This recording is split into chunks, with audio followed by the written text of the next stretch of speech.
गणपतये नमः। नमस्कार प्रिय दर्शकों, आप सभी का दिव्यव्रत ज्ञान चैनल में बहुत बहुत हार्दिक स्वागत करते हैं। कन्या राशिफल जून 2022 मासिक राशिफल का आपको विश्लेषण बताएंगे। जून 2022 में कुछ महत्वपूर्ण ग्रहों के राशि परिवर्तन, गति परिवर्तन का विशेष विश्लेषण आपको बताएंगे। कन्या राशि वाले जातकों के लिए ये समय अपने आप में एक बेहद महत्वपूर्ण समय साबित हो सकता है, क्योंकि जून के महीने में 5 जून को शनि देव वक्री होंगे। यानी मार्गी चल रहे थे, सीधी चाल चल रहे थे, अब वो वक्री होंगे। तो वक्री होने का प्रभाव किस तरह से आपके जीवन में पड़ने वाला है, इसे बहुत ध्यानपूर्वक आप समझें, देखें। और यदि पहली बार देख रहे हैं तो चैनल को आप से निवेदन है कि सब्सक्राइब भी कर लें, क्योंकि ज्योतिषीय ज्ञानवर्धक कार्यक्रमों से आपको आगे भी निरंतर हम जोड़ते रहेंगे। आपके तमाम सवालों का जवाब भी देते हैं, और आपके मन में कोई सवाल है उसका जवाब भी आप प्राप्त कर सकते हैं। उसका तरीका कार्यक्रम के अंत में आपको बताएंगे। प्रिय दर्शकों, गोचर ग्रह स्थिति की बात करें कन्या राशि के लिए तो द्वितीय भाव में केतु का प्लेसमेंट रहेगा। छठे भाव के अंदर कुंभ राशि में शनिदेव संचार कर रहे हैं, राशि गोचर कर रहे हैं। सप्तम भाव में मीन राशि में मंगल गुरु की युति बना रहेगा, और मेष राशि में शुक्र राहु। मीन राशि में सूर्य बुध की युति बनेगा, और गोचर ग्रहों का जो परिवर्तन है वो दरअसल महत्वपूर्ण परिवर्तन है। सूर्य ग्रह 15 मई को मिथुन राशि गोचर करेंगे। मंगल मेष राशि में यानी कि अष्टम भाव में 27 मई को जाएंगे। बुध का विशेष प्रभाव आपके जीवन में बदलेगा। 3 जून को बुध जो है उदय होंगे, और 9 जून को बुध मार्गी होंगे। शनि यहां पर मार्गी होंगे और बुध मार्गी होंगे, यानी पंचमेश और लग्नेश राशि स्वामी। ये राशिफल आपके जन्म राशि के आधार पर आपको बता रहे हैं। तो जन्म राशि के आधार पर समझेंगे तो आपको ज़्यादा इसका बेहतर लाभ मिलेगा, और बेहतर एक इसका एक्सपीरियंस आपके जीवन में एक्टिवेट होता हुआ दिखेगा। ये समय अपने आप में बेहद सकारात्मक समय है, इसे कह सकते हैं, क्योंकि पंचमेश शनि वक्री होकर के पंचम भाव की ओर अग्रसर होंगे। बुध आपके राशि स्वामी होकर के कैरियर कार्यक्षेत्र के स्वामी होकर के वक्री थे, और अस्त थे, वो उदय भी होंगे 3 जून को, और मार्गी होंगे 9 जून को। तो ये अपने आप में एक विशेष शुभ संयोग कह सकते हैं। यानी कि रुके हुए जो कार्य थे, जिन कार्यों के लिए आप काफ़ी समय से लगे थे कि वो कार्य हमारे बने नहीं बन पा रहा था, तो यहाँ पर आप बनता हुआ देखेंगे। शारीरिक स्वास्थ्य आपका बेहतर होगा। स्वास्थ्य वाइज जो दिक्कतें थी, जो परेशानियाँ थी, वो परेशानी आपकी दूर होंगी, और बेहतर कॉन्फिडेंट आप महसूस करेंगे। विद्यार्थियों की बात करें तो शनि के वक्री होने के कारण से ही आप अपने बेहतर परफॉर्म को फिर से एक बार पुनरावृत्त कर पाएंगे।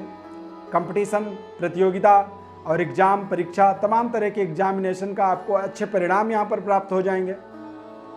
कन्या राशि वाले जातकों के लिए व्यापारिक व्यवस्था की बात की जाए तो निश्चित रूप से देवगुरु बृहस्पति व्यापार के स्वामी होकर के व्यापार में आगमन से यहाँ पर आप देखेंगे केंद्राधिपति दोष, केंद्रेश होकर के केंद्र में जब बृहस्पति विराजमान होते हैं तो केंद्राधिपति दोष का एक प्रभाव बनता है। तो इसके कारण से आप बहुत अच्छे परफॉर्म कर रहे हैं व्यापार के अंदर, बहुत अच्छे तरीके से निर्णय कर रहे हैं, लेकिन फिर भी आप देखेंगे कि आपके कुछ ना कुछ व्यवस्थाओं में कमी रहती है, मानसिक प्रताड़ना बनी रहती है। ये समय अवधि मंगल गुरु की युति बना रहेगा 27 जून तक, यानी कि पूरे जून ही एक तरह से देखा जाए तो इन दोनों ग्रहों की युति बनने के कारण से थोड़े से संबंधों को आपको अच्छे तरीके से अपने बनाए रखना होगा। पारिवारिक जीवन, दाम्पत्य जीवन के अंदर आपको थोड़े से बेहतर व्यवहार रखने की आवश्यकता है, अन्यथा कुछ ऐसे जिम्मेदारियां आपके ऊपर, कुछ ऐसी ऑर्डर्स आपके ऊपर आ सकते हैं जो आपको आपके परिवार से अलग कर सकते हैं। पारिवारिक अलगाववादी परिस्थिति का आपको सामना करना पड़ सकता है। पारिवारिक जीवन में, दाम्पत्य जीवन में कहीं ना कहीं थोड़े से वियोग, थोड़े से आपसी मतभेद, तालमेल का अभाव आप यहाँ महसूस करेंगे। बेहतर तरीके से आप अपने जीवन की व्यवस्थाओं को बनाए रखने के लिए बड़े ही सावधानी पूर्वक निर्णय आपको करने होंगे। नए पद प्रतिष्ठा की प्राप्ति का एक संकेत यहाँ पर बन रहा है। कैरियर कार्यक्षेत्र के अंदर विशेष तरह की जो डेवलपमेंट आपको चाहिए उसको प्राप्त करने के लिए बुध का एक बलवत्ता यहाँ पर देखेंगे। बुध आपका बलवान होकर के, बुध ताकतवर होकर के आपके जीवन के अंदर जो कमियां थी, जो आपके अंदर कुछ ऐसे विषय वस्तु थे जिन्हें आप नहीं समझ पा रहे थे, वो भी यहाँ पर आपको समझने के अवसर मिलेंगे। प्रचुर मात्रा में, ज़्यादा मात्रा में धन लाभ के मार्ग को यहाँ पर प्राप्त करेंगे। आमदनी के कुछ नए स्रोत भी आपको प्राप्त हो सकते हैं।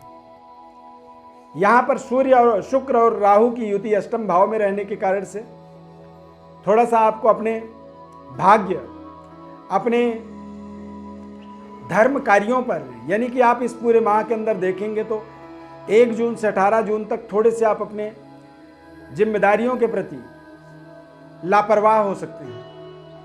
अपने धर्म का, नैतिक धर्म के पालन करने में आप असमर्थता महसूस करेंगे। इस समय अवधि के अंदर आप देखेंगे कि कुछ न कुछ संगतियों में आप फंसेंगे।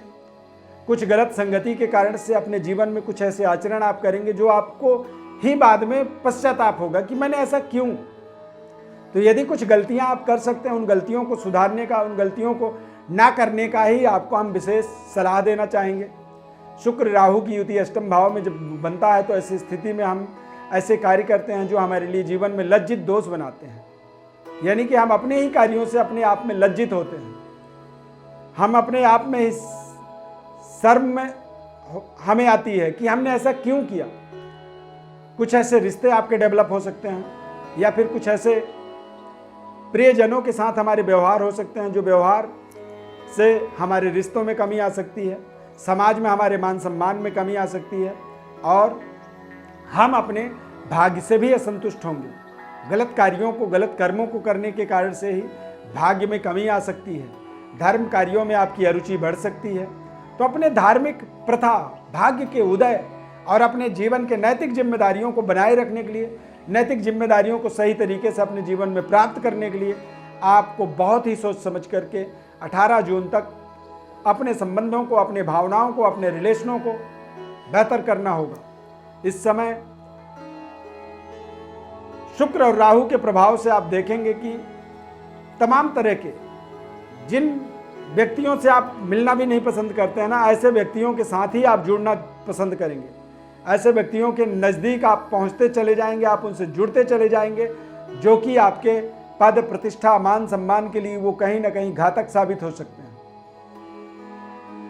केतु का कुटुंब परिवार के अंदर प्रभाव बना रहेगा, तो ऐसी स्थिति में आप देखेंगे कि पारिवारिक रिलेटिव जो होते हैं, परिवार के जो जुड़े हुए लोग होते हैं, तो वहां पर आप देखेंगे कि कुछ ना कुछ ऐसे अप्रिय घटनाएं हो रही हैं। कुछ ऐसे शोकाकुल वातावरण बन रहा है। कुछ ऐसे शोक सभाओं को आपको ज्वाइन करना पड़ेगा जिन्हें आप देख करके, सुन करके आपको बड़ा ही मानसिक रूप से व्यथित होंगे, दुखी होंगे। तो ऐसे तमाम तरह के घटनाक्रमों का भी संयोग बन रहा है। शनिदेव के वक्रगत अवस्था में आने के कारण से एक बार तमाम विषम परिस्थितियों को आप फिर से समता की ओर लेकर के आगे बढ़ने में आपको सफलता मिलेगी। समाज के प्रति एक नई जिम्मेदारी आपको मिल सकती है। प्रलोभन से बचे रहने के लिए, लोभ लालच से बचकर के आपको आगे बढ़ना होगा। ऐसे समय में लोभ लालच आपके जीवन में तमाम तरह के आपकी परिस्थितियों से आपको डिफीट करता है। तमाम तरह की परिस्थितियों में आप उलझ के रह जाते हैं। तो कुछ महत्वपूर्ण परिवर्तन, बदलाव आपको यहाँ पर करने होंगे। उन परिवर्तन बदलावों के माध्यम से ही आप देखेंगे कि आप अपने जीवन में अपने तमाम बड़े से बड़े संकट से अपनी बचाव कर पाए हैं। प्रिय दर्शकों, गोचर ग्रहों का प्रभाव हमारे जीवन में इसलिए भी होता है क्योंकि ज्योतिष शास्त्र में बताया गया है कि गोचर का प्रभाव हमारे जन्मकालिक राशि के आधार पर ही हमारे जीवन में हमारे वर्तमान परिस्थितियों को इफेक्टेड करता है। और इसीलिए हम राशिफल के माध्यम से आपको समय से पहले अवगत कराने की एक पूरी प्रयास करते हैं, कोशिश करते हैं। यदि कोई विशेष विश्लेषण या कोई विशेष सवाल आपके मन में और भी है तो आप हमारे व्हाट्सएप पर लिख करके भेज सकते हैं। आपको आपके सवालों का जवाब, आपके संपूर्ण जन्म पत्रिका का विश्लेषण हमारी तरफ से हम आपको बताएंगे। बस आपसे निवेदन रहता है कि चैनल को आप सब्सक्राइब करें, लाइक करें, बेल के बटन को क्लिक करें और निरंतर हमारे साथ आप जुड़े रहें। माता रानी की अपार कृपा आपके जीवन में बनी रहे, ऐसी ढेर सारी शुभकामनाओं के साथ इस कार्यक्रम में बस इतना ही, नए कार्यक्रम में फिर मिलेंगे। तब तक के लिए बहुत बहुत धन्यवाद। जय माता दी।